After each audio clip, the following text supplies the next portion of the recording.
We're already recording? Great.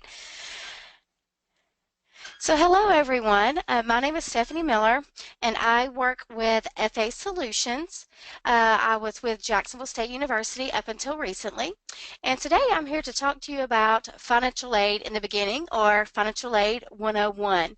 I would like to thank Alabama Possible and Cash for College for making this possible today as we begin our journey of new things with federal financial aid for students and for parents, as well as guidance counselors. So when we talk about financial aid, we have to think about, what is financial aid? Who can get financial aid? How much aid can someone get? How do they apply? What happens next? And where to go for help, for resources.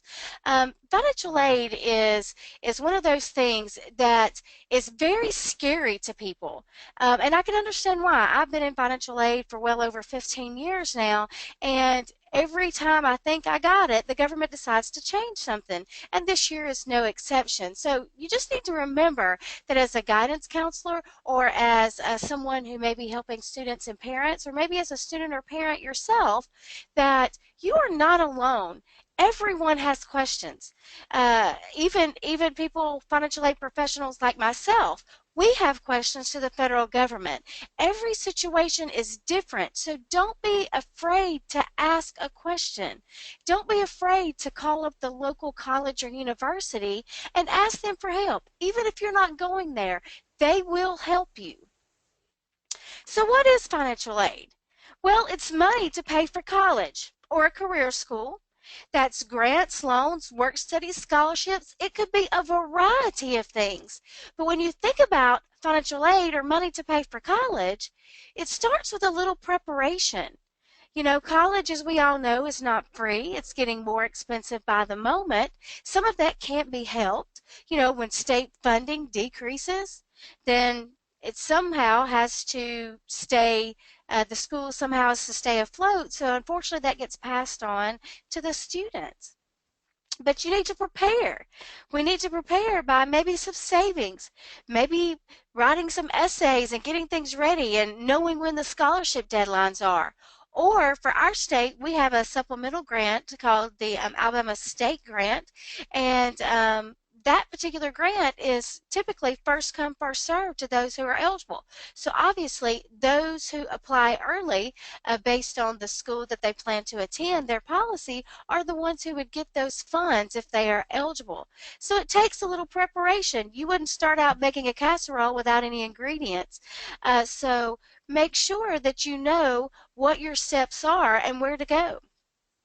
So we talk about who can receive aid, and now we're talking about specifically federal student aid, Pell Grants, student loans, work study, teach grants, Iraq and Afghanistan service grants, student loans, if I haven't already said that. But certain people can receive aid. They have to be a U.S. citizen or permanent resident, a high school graduate, could be a GED or actual diploma from a high school. They have to be enrolled in an eligible degree or certificate program at the school.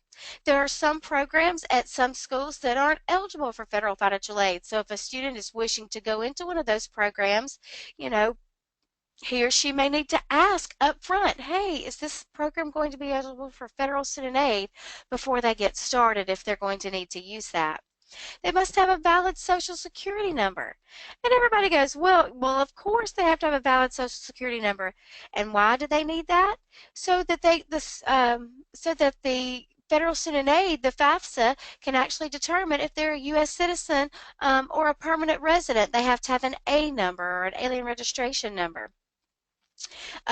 Males need to register for selective service, and something that we often don't think about, the student has to make satisfactory academic progress in a college or the career school that they go to. And every school is slightly different, so you would have to check on that school's policy. But if you're a student, or if you are a student, and you don't complete your classes, or you don't make grades that are high enough, do you think you need to continue to receive federal financial aid? Well, the government says no. You have to maintain a certain GPA, as well as complete at least 2/3 of your classes. in addition to trying to graduate in a timely manner. So those are the people who can receive aid. Now, you may think, okay, so where do I start this process to receive aid? Or how do I tell someone where to start this process? If you remember anything today about the presentation, the first one is that it is the free application. So you start the process at the FAFSA.gov, which is the free application for federal student aid. Many of us have heard the word FAFSA or FAFSA or whatever it may be. Sometimes we get our tongues tied, but it's the free application for federal student aid, and it's online at FAFSA.gov. If you go to other sites, it may make you pay, and you don't want to pay because the application is what? It is free. So remember, when you want to apply for federal student aid, then you go to the free application for federal student aid, or FAFSA, at FAFSA.gov. This is what the application online looks like. This is where you start. Notice that you have Start a New FAFSA and Log In. If you're a first-time user, you're going to click Start a New FAFSA. If you're a returning user or you've already completed a FAFSA and need to make a change, you're going to click Log In. Now, if you notice on the slide, it says it takes less than 30 minutes to complete it.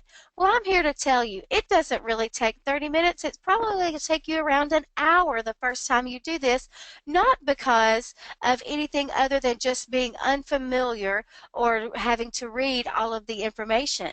But when you fill it out the next year and the next year and the next year, because you must renew your application every year, it will take you around 30 minutes to complete that.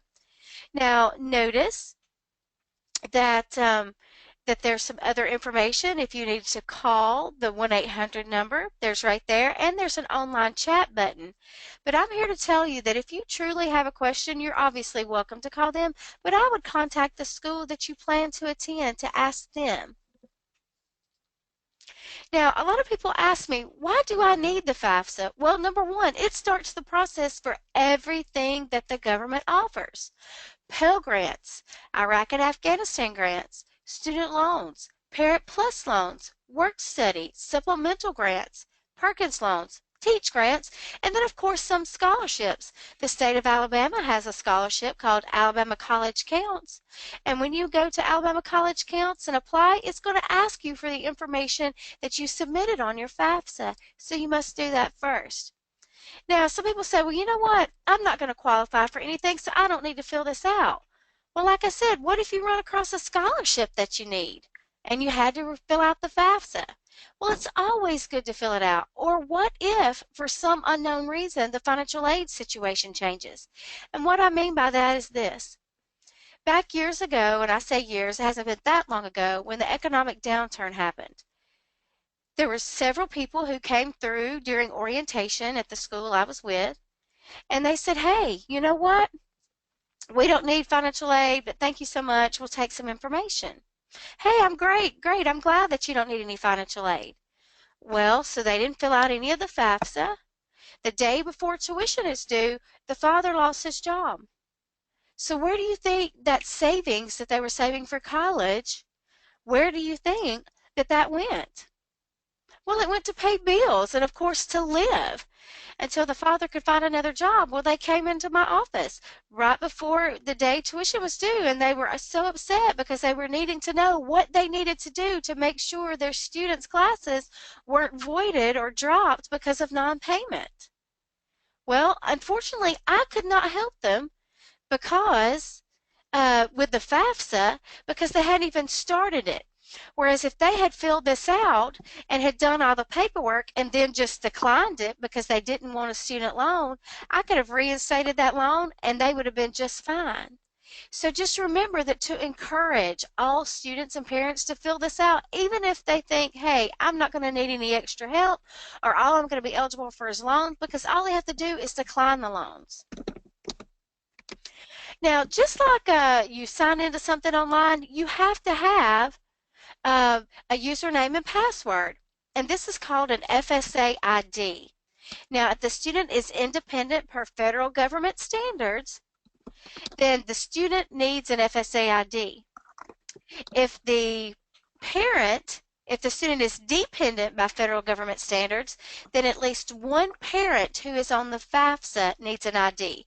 So in that case, you'll have to have the student who has an FSA ID and the parent who has an FSA ID.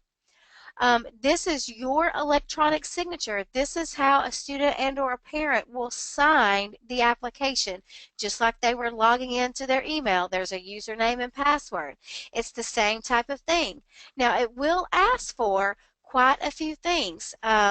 And it'll ask to set up security questions, and it'll ask students a significant date. And if you're like me, you know, as a high school student, most high school students can't think of a significant date outside of their own birthday, and you're not allowed to use the birthday.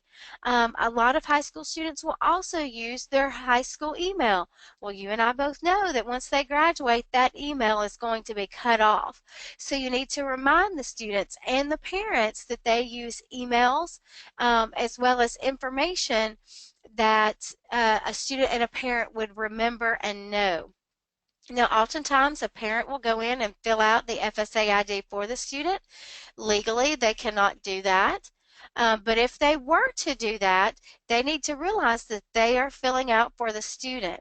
They have to use the correct social security number, the correct date of birth, the name that appears on the social security card. I had a student one time who had filled out 4 different FAFSAs and 4 different names and 1 or 2 different social security numbers. I could not help the student because the government didn't know who she was, and I wasn't sure if she knew who she was. We have to be careful that the student fills out their portion, and if the parent is going to fill out their portion, that they fill out their portion so that we don't end up with the brother's social security number and the dad's date of birth and everything all mixed up. Okay, so just keep that in mind when you're setting up this FSA ID as well as when you're filling out the FAFSA. Now, this is what the FSA ID looks like. You can log in, you can create one, and obviously edit the ID, okay? Now, I'm going to tell you on some computers, these boxes that are right here around the email and confirm email, sometimes they don't show up very well. So just be aware that sometimes you're going, hey, why won't this let me go forward? It's saying that something's incorrect. It may be in a box that's incorrect, like your first and last name. You may try to put in Stephanie Miller. Well, really, there are 2 boxes there. Your first name goes in one and your last name goes in the next one, but you don't see those boxes because the shading is so light. Now, for the first time ever in the history of the federal government and the FAFSA opens up this year October 1, so it's just what recently passed. October 1. So if you have a student or a parent right now that wants to fill this out, then they can go ahead and fill that out. Previously, you had to wait till January to fill this out. Now, be aware that some schools, their software is not quite caught up, as well as the government software is not quite caught up in some instances. So as we are learning through this together, please be patient with your school. So you'll start filling this out come October 1. And if the student, you know, and this is for a student who's going to be attending this upcoming fall 17, spring 18. So that's the 17-18 FAFSA.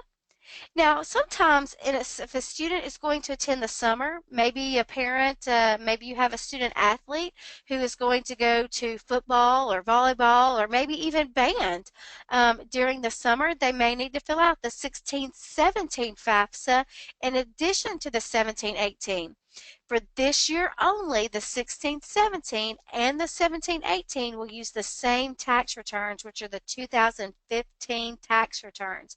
This is the only year that the tax returns will be used back to back. But that's a great opportunity because you can fill out one and know how to do it and then be able to fill out the other with no issues.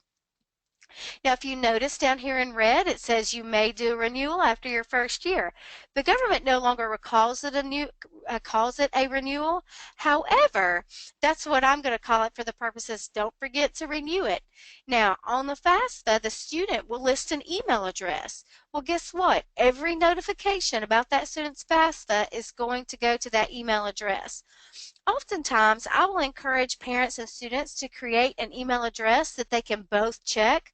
like Stephanie's College or Stephanie M's College, whatever it may be, just so that both the parent and the student can check that for the FAFSA information, or as well as any scholarships. Then you don't have any weird emails out there when someone goes to apply for scholarships or even maybe even a resume.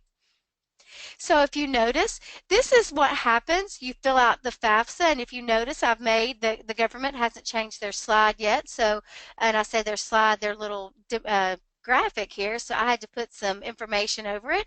So the FAFSA, which is the free application for federal student aid, is completed at fafsa.gov, and it's going to start every year in October. And once you get that FAFSA completed with the tax information on it, they will give you, as soon as you complete it, an estimated aid confirmation page. Please remember that that is estimated. So just because what it says that you're going to receive down there does not mean that your school participates in the loan program. I have a local school near me that does not participate in the loan program, but every student who applies, it says estimated loan. Well, if you go to a school that doesn't have loan program, then obviously that's not going to apply. Sometimes it'll say the estimated Pell Grant. Notice the word estimated once again, because if the student accidentally put in $10,000 rather than $100,000 that they made on their taxes, that could change things. So what you need to do, as soon as you get that student aid report, which they will send it to the student's email address, you need to contact the school and see what you need to do to complete your file. Just because you completed the FAFSA, which has now become a student aid report, the school will receive a copy, but you may have to fill out between 1 and 8 different things. The government randomly selects people for a process called verification. Some people ask me, well, you know what, why do I start so early with this FAFSA? Well, I can tell you, the earlier you start, the more likely you are to receive additional funding that may be available. Like I said, that Alabama state grant that we have in our state, hey, it's first come, first served. So those students who get their FAFSA done and their file completed and who meet the eligibility qualifications will be given that extra money. There's also, I don't know if you heard, that Supplemental Educational Opportunity Grant. That's also one of the programs that the government gives schools a small amount of money. So when you only have a small amount of money, then you give it out to those who are eligible first. Now, this is the most common question that I have. Who goes on the FAFSA? If you notice at the bottom of this slide, there is a link to a PDF that says, who is my parent? Basically, you can go to studentaid.gov and type in, who's my parent? It'll bring you up a handy dandy chart that will tell you as you answer the questions. When I speak with parents and students, I look at the student and I say, who did you live with more in the past 12 months? And if they answer mom, then who goes on the FAFSA is mom and stepdad if the parent is remarried, or if the parents are married, then it's mom and dad, or if the biological parents have never married or are not married now but live in the same household, it's both biological parents. I know that sounds odd, but we have had some situations where mom lives upstairs, dad lives downstairs because they haven't sold the house or whatever it may be. So it's the parent that the student lives with more in the last 12 months. Now, if grandparents or other relatives, they're not considered parents on the FAFSA unless they've legally adopted the student. It's the biological parent, and if they're remarried, the biological parent and the step parent that go on a student's FAFSA. Like I said, if you have biological parents that live in the same household, even if they're not married, never been married, or maybe they're divorced now, but they live in that same house, then they both go on the FAFSA. Now, what information are you going to need to gather? Well, as we said before, the Social Security card. You need the name and the number, and you need the name that appears on the card for the government to be able to link a parent and a student. So a lot of times as parents, me being a female, I changed my name when I got married. Well, I also had to change my social security card. We have found in previous, working with students and parents that oftentimes a mom will say, "Hey, my name is Stephanie Miller," but in reality, her name is Stephanie Smith on her Social Security card. So when filling out that FSA ID and when filling out the FAFSA, you need to use the name that is on the Social Security card. You also need to put the driver's license in for the student only. That it asks for the driver's license and state. It will let you skip that, but I have found that sometimes loans or other federal financial aid will reject when things don't match up. If there's the driver's license number on this application and not on that, it becomes a conflict. So make sure you do that. Make sure you gather your IRS tax returns. Make sure you gather any asset information. What's in your checking account? What's in your savings account? Things like that. Now, I'm going to tell you the most often question that I have in regard to these assets is that a parent will say, "Well, I just got paid yesterday and I'm filling out the FAFSA today and all of my bills aren't paid." Well, the question on the FAFSA specifically says, as of today, what do you have in your bank account? Now, if you and I both know that you're going to be spending $2,000 tomorrow is coming out of your account, then guess what? You're going to realize that and probably make an adjustment or either wait till the next day to complete that particular part of the application. The FAFSA also asked, does anyone have free and reduced lunch, food stamps, which they call SNAP? Supplemental Nutrition Assistance Program, welfare, TANF, Social Security benefits. It does ask if anyone receives any veterans benefits. You need to make sure you have your W-2 forms because although a student and a parent can use what they call the IRS data retrieval tool, where they can put in their ID and it will go to the IRS website and can pull that information into the FAFSA, which makes it so much easier. That tax return only has an adjusted gross income. It doesn't divide parent or or student and spouse their information. So you have to have those W-2 forms to determine how much each parent or the student earned from work. If you have any other income, and of course if you're a U.S. permanent resident or eligible non-citizen, then you would need that information. And some people say, "Well, you know what, why do I need a tax return?" Well, I can tell you why you need a tax return. The government uses that as well as how many people are in household, how many people are in college, are both parents in the household, are both parents working, is there only one parent working, the age of the older parent, and so on and so forth to determine what a student is eligible for in the way of federal student aid. So, as I mentioned before, there's an IRS data retrieval tool which allows you to retrieve data from the IRS, and therefore it makes it a lot easier to fill out the FAFSA. Now, if you notice here, there are several reasons why a student might not be able to use the data retrieval tool. If they're in identity theft with the IRS, if they filed a foreign tax return, if they filed a paper tax return within 6 weeks ago. Well, you and I both know that typically that's not going to happen using a prior year's tax return. We're not waiting till the tax return is filed for 2016. Nope, we've already got those taxes that were filed back in January, February, March, or April, right? So that shouldn't come into play, but you never know. Some people might have filed an extended tax, an extension on their taxes. And that goes for the same thing about an electronic tax return within 3 weeks. If a parent filed an amended tax return, it asks on the FAFSA what type of tax return did you file, and oftentimes people want to put that they filed an amended tax return. Just remind everyone that amended tax return is where you filed your taxes and then had to go back and make a correction.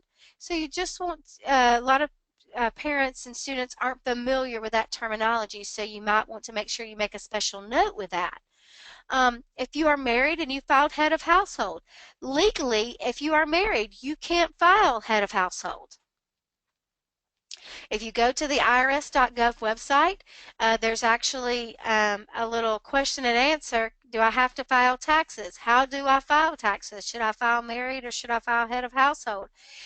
So just be aware that if the school receives the information and the parents are married and one of them filed head of household, then the school is going to ask you to either file the tax returns again, or they are going to say, okay, why did you file head of household? Oh, you just recently got married. Then at the end of 2015, you were not married. So, just be aware that that could happen. Also, if you were married and filed your taxes separately, and in that instance, you would have to take the father and the mother or the parents and add them together on each line item.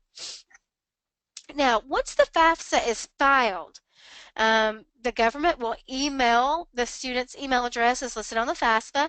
Oftentimes it goes to the junk mail, so be aware that you may have to check that junk mail to see that something was processed.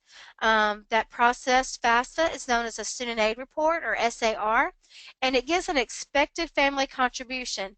That tells the school if a student is eligible for any Pell Grants or what types of student loans, okay?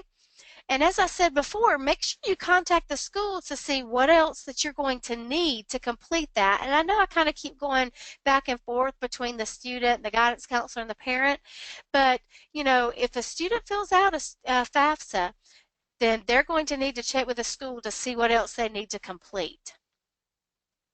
Now, and you say, well, you know what? Why would I have to complete anything else? Isn't the FAFSA enough? My goodness, it took me forever. Well, you know what? The government does a process called verification. It's very similar to an audit, and what they do is they want to know that what you put on the FAFSA is what you're going to fill out on this piece of paper. So when we think about like who is in the household, if I ask Johnny who's in your household and he says mom and dad and sister Susie, and but when I look at the FAFSA, I see that that mom and dad aren't both on the FAFSA, it's only mom. That's a conflict. And so we have to figure out on the financial aid professional side, hey, why is this different from that? So if you have a student who says, you know what, my dad makes less money, so I'm going to put my dad on the FAFSA even though I live with my mom. So mom goes out there and fills out the FAFSA using dad's information. When the student fills out that form saying that they live with mom and only dad's on the FAFSA, that's a problem. And so you need to make sure that you have all the information there to be able to verify. My suggestion to folks who aren't able to use the IRS data retrieval tool is to go ahead and contact the IRS at irs.gov and order a tax return transcript in case the school needs this. You can't turn in your taxes from your local tax preparer. You have to turn in the taxes that are presented by the IRS. So you would have to get an IRS tax return transcript to present to the school. Now, when we look at this, we've already gone over the types of aid, but there are two types of aid within the federal government. There's need-based and not need-based. Okay, so Pell Grants, subsidized student loans, Perkins loans, supplemental grants, and federal work study are need-based, meaning that as part of their cost of attendance, they have to have need. And that takes what the cost to go to school and it subtracts what comes on the FAFSA as an expected family contribution. And then it determines if you're getting anything for free, like scholarships or Pell Grants, and then it tells us what the need is. Now, I'm here to say that while not everyone is eligible for federal Pell Grants and subsidized loans and all the need-based aid, everyone is eligible for unsubsidized loans, Teach Grants, or Parent Plus loans, as long as they don't go over their cost of attendance, number one, and they're not in default. Now, federal the difference between the federal subsidized student loans and the federal unsubsidized student loans is this. The subsidized loans, the government pays the interest for the student as long as they're enrolled in at least half time. Unsubsidized loans, where the government wants the student to pay that interest every 3 months. Now, I'm here to tell you the thing about unsubsidized loans is that interest, well, if you just choose not to pay it, that's fine. But interest will continue to add up. And when the student ceases to be enrolled at least half time, then all that interest is added back to the principal, and now the student is going to start paying interest on interest and principal. It's compounded. So just be aware if a student has to take any loan, if they are offered subsidized loan, that's the one you want to take because the government pays the interest for the student while they're enrolled in at least half time. Teach grants are grants that it starts out as a grant and you have to agree to teach in a high needs field in a low income area. But be aware that this grant can become a loan if the student does not do what they're supposed to do in the end. Now, a Parent Plus loan is a credit-based loan, whereas all of these others that are student-based are not credit-based. The Parent Plus loan is credit-based. Therefore, the parent has to fill out an application with the government using their FSA ID. The government checks their credit and then says, hey, this parent is approved or this parent is denied. If the parent is denied, the student can come back into the financial aid office and get an additional amount of unsubsidized student loan to help them pay for college. Now, obviously, federal Pell Grants, that's free money, need-based free money.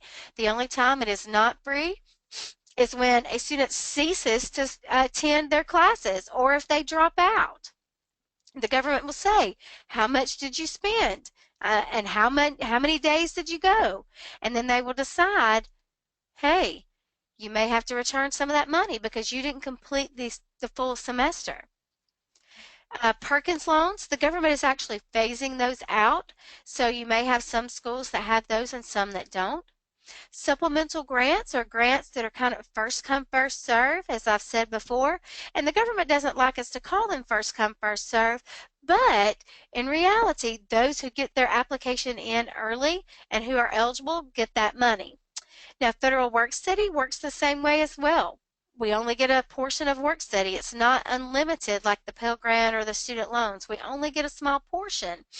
So once again, it's one of those things where you get your information in early so that you can be considered for more things. Work study is working while you're studying. And some people go, oh, you mean I can work and study at the same time? You can, but it's not what you think. The government says, hey, you can get a job at the school as long as you're on federal work study, and you are required as the employer, if the student is employed by, let's say, UAB. The UAB cannot allow the student to work while they have scheduled class time. So just be aware of that. Okay? Oh, sorry, y'all may have been looking at a different screen. That popped up. All right, so the types of student aid, like we said before, there are grants, loans, and work study. When your school offers that, then you will get an award notice that says, hey, this is what you're doing. Now, some schools will email you to the school's email account. So, for example, at Jacksonville State University, if you're going to get an award notice, you will be emailed at your JSU account. So when you think about that, hey, if I've applied for multiple schools and I've put multiple schools on my FAFSA, then you need to be checking all of your emails from that school to see who has the best offer. Not all of them send a paper copy. Now, this is one of the most disheartening things, but will my FAFSA pay for everything? I'm here to tell you, if you go to a four-year school, no, it won't. Okay, in most cases, it will not.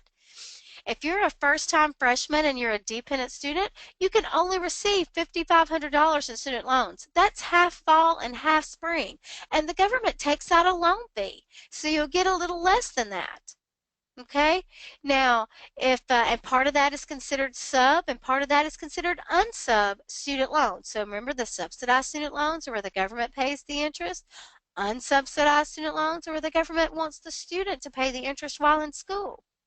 Now, if there's not enough money in loan, once again, the parent can apply for a Parent Plus loan. If they're approved, then that loan can be in their name. If they're declined, a first-time freshman dependent student can get up to an additional $4,000 for the academic year, 2000 fall, 2000 spring, to help with the education. But let's think about this just 1 minute. Now, if you notice, the maximum Pell Grant for 16-17, 17-18 recently came out, and it's just a slight more, but until the government gives the full, complete stamp on that, I didn't want to put that in the slide today.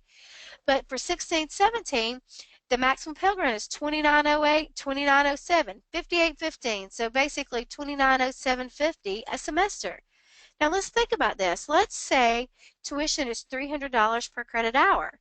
Full time is 12 hours. So 300 times 12 is $3,600. Does the Pell Grant pay for that at 2907.50 or 2908? No. You still have some that are needed. Well, now we get a student loan. Well, yeah, now the student loan between the 2750 and the 2908, it pays for my college tuition. Oh my goodness, but now I need books. Do I have enough left in that student loan for books? Oh my goodness, I've got to live on campus. Is there enough left for that? Oh my, now I've got to have a meal plan because it's required to live on campus. Oh no, there's fees connected to the college tuition. So you need to make sure that you have some preparation there, scholarships, a state grant, supplemental grants, things like that, because the FAFSA typically will not pay for everything. Now, I'm here to tell you that if you want to, as a student, if a student wants to go to a school like Alabama or Auburn, that's wonderful. But if you don't know what you're going to major in, then maybe you ought to do a two-year school where if you're getting a Pell Grant, the Pell Grant will pay for the two-year school. It'll pay for the college tuition at most two-year schools right now, which that's awesome. So go 2 years to a community college or two-year school, graduate, apply for the transfer scholarship to wherever you want to attend, and then you don't get into so much debt. So I always try to tell students that. I know good and well that they don't want to hear that. They want to go to a four-year school. They want to go to Alabama or Auburn or Harvard or wherever it may be. But don't get into debt unless you have to. You got a lifetime to get into debt. Now notice that this studentaid.gov/need money, they have different scholarship opportunities, as well as fastweb.com has different scholarship opportunities. And of course, the colleges that you plan to attend have scholarship opportunities. Be aware that never put in your social security number on one of these websites to apply for a scholarship. We don't want any identity theft situations to happen. Now, I don't know how many of you know this, but the U.S. Department of Labor actually has a scholarship search. So if you go to Google and type in U.S. Department of Labor scholarship search, it will actually pull up this page. Otherwise, you can see that the careerinfonet.org/scholarship search, you could type that in. If you go to the U.S. Department of Labor website, you probably won't be able to find it. It's crazy hidden. But if you notice, it gives several different categories, and it has all kinds of things, and even, you know, for the young and the young at heart. So even if someone is coming to school at age 60, it doesn't matter. They still have opportunities out there for all types. Now, and all types of people and all ranges of people. Now, I will say that at that fastweb.com, that a lot of times they have scholarships that start as young as like the 5th grade. So if you have students or siblings or know someone, they may want to go out there and create an account and go ahead and get started looking for those scholarships. Several years ago, there was a student who was in like the 8th grade and had like $1 million in scholarships already because she had already been applying. Now, some of the things that the government offers, is comparison shopping, the college navigator, the college scorecard, the net price calculator. Now be aware, on that net price calculator, if a school has fees, they're not required to disclose that. So you need to look for the fine print at all the schools that you attend of, oh, well, this is what tuition is, well, what possibly are the fees, okay? Um, it there's different things out there. The financial awareness counseling tool, the entrance and exit counseling, the repayment estimator, and of course that handy dandy website that I talked about, the studentaid.gov. Now, if you for some reason don't know a word or look at something and read something and go, oh my goodness, I don't know what that is. Go to studentaid.gov. It's a wealth of knowledge. If you have any questions, you can go there. Be aware it is of general nature, so your school may or may not have that information in specific. It may be slightly different, but you can use the glossary on studentaid.gov to find out what everything is. The government has, you can get different things on the mobile device or on the desktop. They also have a Twitter account, a Facebook account, and a YouTube. Now, I laugh because the YouTube videos, I always think they're funny. They use this stick man. So unless they've gotten something new in the past couple of days, the stick man's out there, and it's pretty funny. Um, Also, when I talk about student loans, I always would be amiss if I didn't talk about the federal literacy. So make sure that students and parents understand what it is to borrow, and that these are some information that you can use, and go to the website. And if you need some different exercises, there are some exercises out there about understanding what it is about borrowing and credit scores, because student loans do go on students' credit scores as credit borrowed. It will also, if a student defaults or a parent defaults, it'll take the refund, the federal government refund. So just be aware that federal financial aid is free at fafsa.gov. To make a little preparation and try to ensure that you have everything paid for when it starts, that you've applied for scholarships, that you've done what you needed to do, that once you fill it out, you've checked with the school to see what what it is that the school needs to complete the file. And so now I'll ask if anyone has any questions. Obviously, you are welcome to email me if you have questions, and I can get back with you as quickly as possible. And I apologize for my calendar popping up. There wasn't anything I could do about it. So hopefully that wasn't too much of a nuisance, and when you record and watch this video, that it wasn't too much of a nuisance. So does anyone have any questions? You're welcome to type it into the chat box on the right-hand side. Here, Stephanie, I have a question. Okay. So you mentioned the most common question that you get being about who is the parent to include on the Yes. FAFSA. What Yes. would you say is the most common mistake on the FAFSA? Is it just that also, or is it something else? The common mistake on the FAFSA is not putting down the correct social security number and name. In addition to this biological parent, the FAFSA reads funny because it says, what's your parent's marital status as of this date? Mm-hmm. Well, in reality, it's referring to who is the parent, the biological parents of 12 months that you live with, and that parent's marital status. So a lot of people will put divorced, and then they're just putting their mom down, for example. Well, in reality, the mom is remarried, so it should state the date of the mom's remarried date, and then use the stepdad and the mom on the FAFSA. It reads very well, very weird. So that's probably the most common mistake, is that people read it incorrectly because it sounds funny.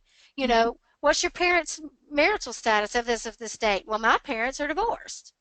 You know, not that my mom is remarried. So that's one of the most common mistakes. Um, but what's funny about it is the government asks, what is the parent's highest year in school? In Mm-hmm. that question, they're actually referring to the biological parents. You know, Interesting. did they do high school? Did they do college? Did they do 2 year, 4 year, whatever it may be? But this question, then it switches gears and it's referring to the parent that you lived with in the past 12 months. What is their marital status?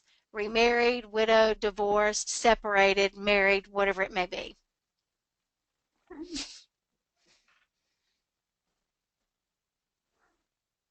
I have another question. Okay? So most of the high school seniors this year are going to be filling out the 2017-2018 FAFSA, Uh-huh. and it Yes. for that prior year 2015 tax info. But I've Yes. heard a lot of parents, counselors, teachers saying that if a student for their family made less in 2016, that they No, want to wait until they file these they can't. 2015 taxes. Yeah, so why would you advise them against that, and what process do they need to go through if there is a big change in income from 2015 to 2016? Okay, so the government says the reason why I advise against it is because the government plainly says use your 2015 tax return. End of story, because the government says so. It sounds like a parrot, doesn't it? So, but the government says you use your 2015 taxes because you and I both know if you made more than 2016, are you going to use your 2016 taxes right now? No. No. So the government says to use the 2015 taxes. If for some reason a parent made less, and when I mean made less, we're not talking about, oh, my parent's in sales and just made less in 2016. Let's say the parent lost their job in 2016.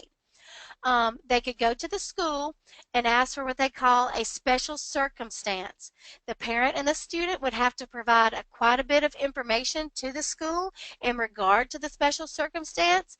If the school reviews the information and it qualifies, then the school will make an adjustment to the student's FAFSA on behalf of that student. Okay, but you can't just randomly choose which taxes because when you fill out for 2018-19, it's then going to use the 2016 taxes, so you'll get credit for that the next year. Okay, but the government says you use the 2015 taxes. You can't use the 2016 taxes. If there's a significant decrease in income, maybe a death of a parent, maybe I had a student one time who her parent went and won a huge jackpot at the casino. And so uh, that parent had actually spent all of that money, unfortunately unwisely, but they had spent all that money. So that student filed for a special circumstance, and we had to gather a ton of information, including all that money that had been spent. Let's say a parent in 2015 sold a house, and there was a bunch of capital gains on that, or sold a business and the business was worth a lot of money, and now in 2016 they no longer have that business. Now that would be a special circumstance as well. Once again, they fill out using the 2015 and then contact the school to see what they could do to possibly reduce that income due to their new income. Okay.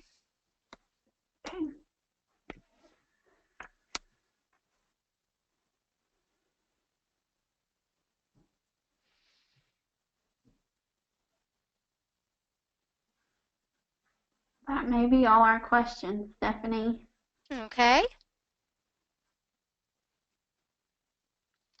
All right, we can wrap it up. Thank you so much, Stephanie, for doing this Wonderful day. webinar today. You're one of the best FAFSA speakers that I know. And Wow. Stephanie is on her way to the FSA conference in Atlanta, so we're very thankful that she could do this webinar for us and the counselors this morning. With that, we'll conclude the webinar. All right. Thank you. You guys have a wonderful day. Thank you, you also.